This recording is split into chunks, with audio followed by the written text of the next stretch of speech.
अस्सलाम वालेकुम फ्रेंड्स, कैसे हैं आप सब? ठीक है, मैं भी ठीक हूँ, अल्लाह पाक का शुक्र है। और आज की वीडियो में हम लोग बात करेंगे कि तुर्की सेफ में हमारे साथ क्या हुआ। तुर्की सेफ में हम लोग जब पहुँचे तो वहाँ पे कितने लोग थे, वहाँ पे खाने का क्या निज़ाम था, कितने दिन वहाँ पे हम रुके, हमारी पेमेंट का हिसाब कैसे हुआ, मेरी पेमेंट का, और फिर वहाँ से गाड़ी में कैसे बैठे और हमारे साथ गाड़ी में उस गाड़ी में क्या हुआ, और फिर कैसे हम लोग आगे टर्मिनल पर पहुँचे। तो वीडियो शुरू करने से पहले वीडियो को लाइक और चैनल को सब्सक्राइब कर दें, और कमेंट सेक्शन में अपनी राय का भी इज़हार ज़रूर किया करें, ताकि मुझे भी थोड़ा पता चलता रहता है कि मेरी वीडियो अच्छी भी लगती है आपको या नहीं लगती है। वीडियो को लाइक भी कर दिया करें। तो वीडियो शुरू करते हैं कि जब हम लोग सेफ़ में पहुंच गए ना, तो सेफ़ में पहुंचने के बाद उधर लड़के आ गए जो उधर सेफ़ इंचार्ज थे ना, सेफ़ में अफ़गानी थे वो लोग, 2-3 से वो आ गए। उन्होंने बताया कि हाँ जी सिम चाहिए। हमने कहा कि हमारे पास पैसे ही नहीं है तो सिम क्या करनी है। तो उन्होंने कहा चलो ठीक है। तो जो पहले लड़के आए थे ना मेरे साथ, जो दोस्त उधर बॉर्डर से साथ हो गए थे दो, तो उनने सिम ले ली थी। उनको मैंने बताया, मैंने कहा यार ऐसा करता हूँ कि मेरी भी कॉल करवा दो ना।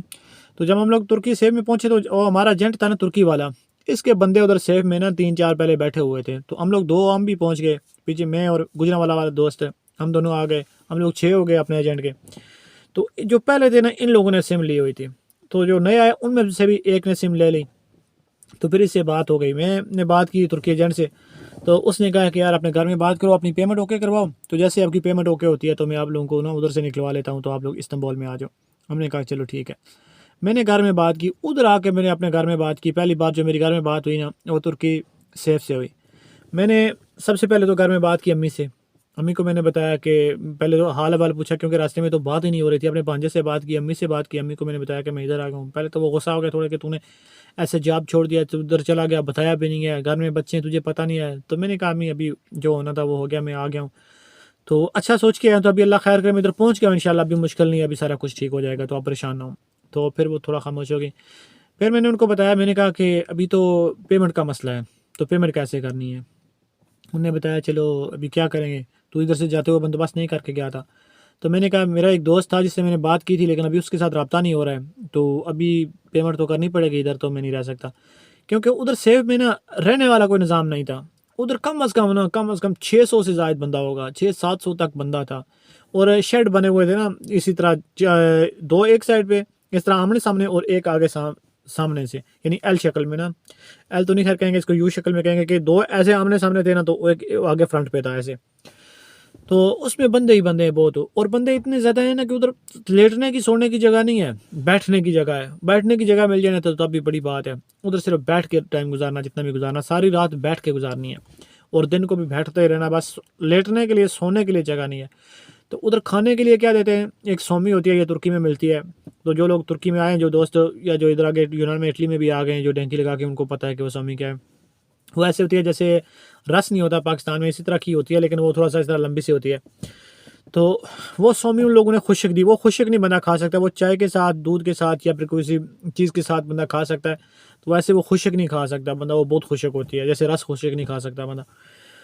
तो उन लोगों ने आके ना हमें एक एक सोमी दी। तो जब मैंने देखा तो मैंने कहा भी मैं ये सोमी कैसे खाऊंगा, मैं तो नहीं खा सकता। थोड़ी सी खाई, अभी भूख भी है, बार्डर से आए हुए हैं, लेकिन मैंने वो थोड़ा सा मुश्किल से खाया, पानी पिया, तो नहीं खा सका। तो उसके बाद मेरे साथ एक दोस्त था, मैंने उसको दे दी। मैंने उसको पूछा कि खाना है, जो उधर पहले में था, तो कहता है दे दो मुझे। मैंने उसको दे दी, मैंने कहा ये आप खा लो दिन को।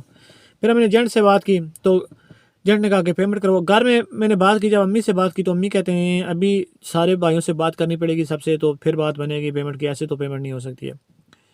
तो उधर आके फिर मैंने बात की अम्मी से। बात करने के बाद मेरा ब्रदर इन लॉ है, वो पाकिस्तान सऊदी अरब में काम करते हैं, तो उनसे मैंने बात की। मैंने कहा भाई ऐसा मसला है, तो अभी मैं इधर पहुंच गया हूँ सेफ में, तो अभी पैसों की ज़रूरत है, तो आप कुछ कर दें पेमेंट का।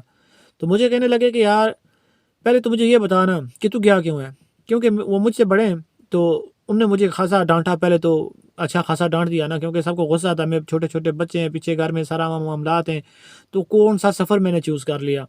तो पहले तो वो काफ़ी गुस्सा कर गए। बाद में मैंने कहा भाई अभी मैं इधर पहुंच गया हूँ, तो अभी गुस्सा करने का तो फ़ायदा नहीं है, तो ना ही तो मैं इधर से वापस आता हूँ, अभी पेमेंट की ज़रूरत है, तो आप मेहरबानी करो कि पेमेंट कर दो। तो वो कहने लगे कि वो घर में आए हुए थे ना छुट्टी पे, तो कहने लगे यार मैं तो अभी घर में आया हूँ, तो अपना काम शाम शुरू किया हुआ है, तो घर में मैंने तो पैसे अपने जो पास लाया था वो खर्च हो गए हैं, अभी मेरे पास तो नहीं है। तो मैं चलो भाइयों से बात करता हूँ, कुछ करता हूँ। तो मेरे बहनोई हैं, तो उनने बोला कि उनसे भी बात कर लो, कुछ अपने भाई से बात करो। एक मेरा भाई है, तो उन्होंने कहा कि अपने भाई से बात करो, वो सऊदीया में होता है जो मेरा भाई एक। तो वैसे हम लोग जो है वो 3 भाई मेरे और हैं, हम लोग 4 भाई हैं। लेकिन एक भाई जो सऊदीया में होता है उसके थोड़ा सा उम्मीद थी, जो दूसरे भाई हैं वो घर में ही होते हैं, उधर काम करते हैं, तो उनके पास तो पैसे इतने थे नहीं। तो जो मेरे ब्रदर इन लॉ हैं उन्होंने बताया कि आपने भाई से भी बात करो, अपने बहनोई से भी बात करो, और मैं भी अपने भाइयों से बात करता हूँ, तो हम लोग कुछ पेमेंट का इंतजाम करते हैं। फिर उन लोगों ने आपस में मिलजुल के ना तो पेमेंट का इंतजाम किया, लेकिन वो इतना जल्दी नहीं हो गया।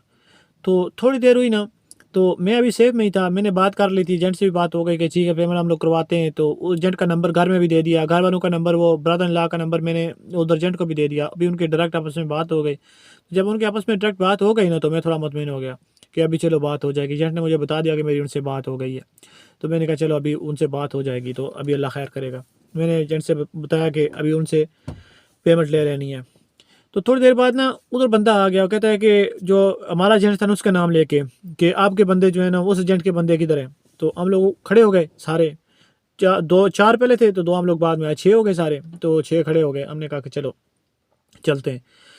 उसने कहा कि आप लोगों की पेमेंट ओके होगी या बाहर आ जाओ, तो अपनी तस्वीरें बनवाओ, तस्वीरें बनवाने के बाद आपको कार्ड देंगे, वो कार्ड लेके तो आपने चले जाना है आगे इस्तांबुल में। तो हमने कहा कि चलो ठीक है। हम लोग खड़े हो गए, जब बाहर आए ना तो उसने नाम पुकारा, तो उसने मेरा नाम नहीं पुकारा, मेरी जगह पे एक और लड़का था उसका नाम उसने पुकारा। तो वो लड़का उधर हम में नहीं था, तो हमें पता भी नहीं था कि वो लड़का भी है इधर सेफ में और इस एजेंट का बंदा और भी है। तो मैंने उसको बताया कि यार वो नाम नहीं, मैंने अपना नाम बताया, मैंने कहा ये नाम है। तो वो जो लड़का था ना सेफ इंचार्ज, उसने कहा हाँ यही नाम है। तो उसने वो नाम लिख लिया, नाम लिख के मेरी तस्वीर बना ली मोबाइल पे तस्वीर बना के, तो वो ले गया, नाम भी ले गया, तस्वीरें भी ले गया। उधर से जाके ना मेरे नाम का कार्ड बना के लेके आ गया। उन्होंने कहा कि शाम को गाड़ी आएगी, तो शाम की गाड़ी में आप लोगों ने चले जाना है। हम लोग शाम को बाहर निकल गए, बाहर में बैठा दिया। अभी सेफ में अंदर सारे बैठे हुए हैं, बाहर हम लोग सर्दी में बैठे हुए हैं। वो उधर भी सर्दी थी, जहाँ रात को सर्दी हो जाती थी, क्योंकि हम लोग बॉर्डर पे थे और बॉर्डर में बर्फ़ पड़ती है उस साइड में, दोगो ब्यास वाली साइड में बर्फ़ पड़ती है, तो रात को बहुत ठंड होती है। तो हम लोग बाहर सर्दी में बैठे हुए हैं इसी तरह इंतज़ार कर करके। 12-1 बज गया तो गाड़ी नहीं आई है। फिर जो अंदर लड़का था उसको बात की, उससे बताया कि यार गाड़ी नहीं आ रही है, बाहर बहुत सर्दी है, तो हमें अंदर बैठने दो। तो फिर वो अंदर लेके आ गया हम लोगों को, कहता है कि अंदर इधर बैठ जाओ। तो हम लोगों ने बैठ के ऐसे सारी रात गुजारी है। जब रात गुजर गई है तो अगले दिन फिर वही खाना, वही सारा कुछ। और हम लोग जो है वो अभी नहीं खा रहे ना। वो जो उनके पास पैसे थे उन लोगों ने दही शही मंगवा लिया और कुछ चीज़ खा ली। अभी मैंने नहीं खाया, मैंने वो सुबह भी दूसरे दोस्त को दे दिया। जब दिन को वही 100 में फिर मिली, फिर भी मैंने वो दूसरे दोस्त को दे दी। अभी शाम हो गई तो शाम को फिर हमारी बारी आ गई कि आपने जाना है, तो शाम को भी उन लोगों ने फिर वही सौमी दी। तो अभी मैं 2 दिन का भूखा हूँ। कहते हैं ना कि भूख लगी हो तो हर चीज़ बंदा खा सकता है, लेकिन वो इतनी खुशक थी ना कि वो 2 दिन का भूखा होने के बावजूद भी मैं खुशक नहीं खा सकता था, मेरा गला बिल्कुल खुशक हो गया था। तो फिर भी मैं नहीं खा सका, तो वो भी मैंने दे दी। जब दूसरी रात आई ना, तो दूसरी रात में फिर उन लोगों ने बताया कि ठीक है जी आप आ जाओ, फलां एजेंट के बंदे, तो गाड़ी आ गई है। हम लोग बाहर निकले तो बाहर और भी काफ़ी सारे लोग बैठे हुए थे, लड़के बैठे हुए थे। वो लोग उन्होंने हमें वहाँ से लिया, उस घर से दूसरे घर में ले गए। दूसरे घर में फिर वो गाड़ी थी, जैसे बड़ा कंटेनर था 22 व्हीलर, तो वो गाड़ी थी, उसमें उन लोगों ने हमें बैठाया। उसने कहा कि चलो इसके अंदर चले जाओ। हम लोग सारे जब उस गाड़ी में अंदर चले गए, तो उन लोगों ने ना ऐसे धक्के लगा के तो हम लोग सबको अंदर दाखिल कर दिया। जब हम लोग अंदर दाखिल हो गए गाड़ी में, तो ऊपर से तरपाल लगाया, डाला बंद करके, तो सारा इस तरह खड़े हम लोग इस तरह जुड़ के खड़े हो गए। तो उन लोगों ने डाला बंद कर दिया। बंद करने के बाद ना गाड़ी चल पड़ी। रात को 2 बजे का टाइम था जब गाड़ी चलना शुरू हुई। तो रात को तो थोड़ी ठंड थी, एक तो उधर बॉर्डर के करीब ऐसे भी ठंड थी, तो थोड़ी ठंड भी थी। हम लोग खड़े थे, कभी गिरते कभी खड़े होते। बीच में हमारे साथ अफ़गानी थे, अफ़गानी बहुत ज़्यादा लड़ाई करते हैं, वो बहुत लड़ते थे हमसे। तो पाकिस्तानी को वैसे भी पसंद नहीं करते थे, बहुत ज़्यादा लड़ाई करते थे हमारे साथ। तो खैर लड़ते झगड़ते रहे वो। हम लोग इतने ज़्यादा पाकिस्तानी लड़ते नहीं थे, वो अफ़गानी लड़ते थे हमारे साथ। तो हम कोशिश करते थे कि यार अल्लाह अल्लाह करके ये सफ़र किसी तरीके से कंप्लीट हो जाए। तो गाड़ी जब चलना शुरू हो गई ना, तो पहले 3-4 घंटे तो हमारे लिए इतना मुश्किल नहीं हुआ, क्योंकि आस्ता आस्ता टेम्परेचर बढ़ रहा था। गाड़ी सुबह हो रही थी, जैसे सुबह सुबह करीब आ रही थी गर्मी होना शुरू हो गई, गाड़ी भी आगे आना शुरू हुई जब तातवान की तरफ। तो थोड़ा सा माहौल बेहतर रहा। जब बज गए ना 6 बजे, ना 6 बजे सूरज आ गया ऊपर अपनी आबोताब पे। जब सूरज टलू हो गया सही, गर्मी होना शुरू हो गई। जब गर्मी शुरू होना शुरू हो गई ना, तो हम लोग बहुत तंग हो गए। गाड़ी में इतनी ज़्यादा गर्मी, क्योंकि इतने ज़्यादा बंदे थे, ऊपर तरपाल लगाई हुई थी कस के, ना तो हवा किसी तरफ से आ रही थी ना कुछ। हम लोग इतना परेशान हो गए ना, बात यहाँ तक पहुँच गई कि हमारा दम घुटना शुरू हो गया उस गाड़ी में। और दम घुटना शुरू हो गया। जो हमने वो 2 घंटे गुजारे ना, वो हमारे लिए क़यामत के थे। और मैं यहाँ पे पाकिस्तान से इटली में पहुँच गया हूँ, और मैं आके अभी भी मैं ये सोचता हूँ कि सबसे जो मुश्किल लम्हा था ना हमारे लिए, हालांकि ईरान में हम लोग पुलिस से अलग हो गए थे, तुर्की से यूनान इंटर होते हुए नहर में मैं डूबने लगा था, लेकिन उससे भी जो सबसे मुश्किल लम्हा मुझे लगता है ना, वो उस गाड़ी का सफ़र था।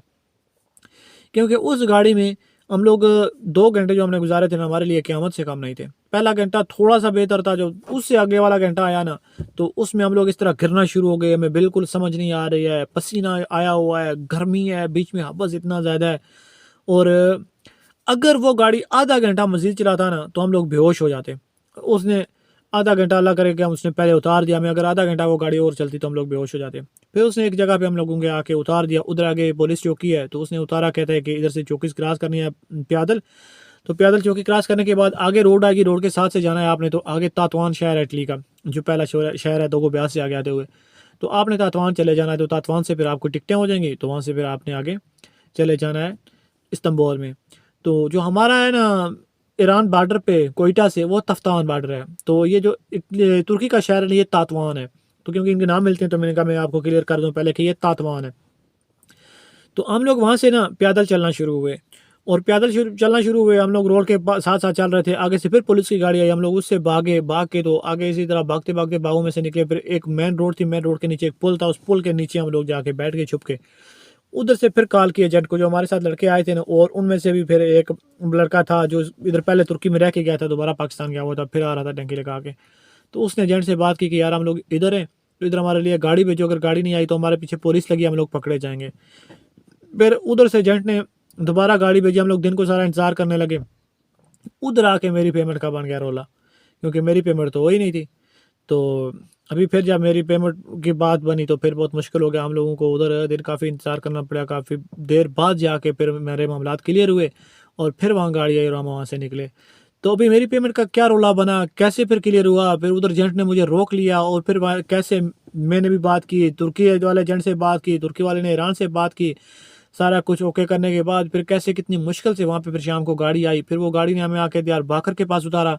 दियार बाकर से फिर हम लोग कैसे आगे निकले, ये सारी तफसील जो है वो आगे वाले एपिसोड में, क्योंकि वीडियो लंबी हो जाएगी, तो अगली वीडियो में मैं आपको ये सारी कहानी बताऊंगा कि मेरी पेमेंट पे कौन से मसले मसाइल बन गए थे, और कैसे फिर पेमेंट ओके हुई, और फिर मैं कैसे इस्तांबुल में पहुंचा, और दियार बाकर में हमारे साथ क्या हुआ, कैसे पुलिस की गाड़ी फिर हमारे बीच में आई।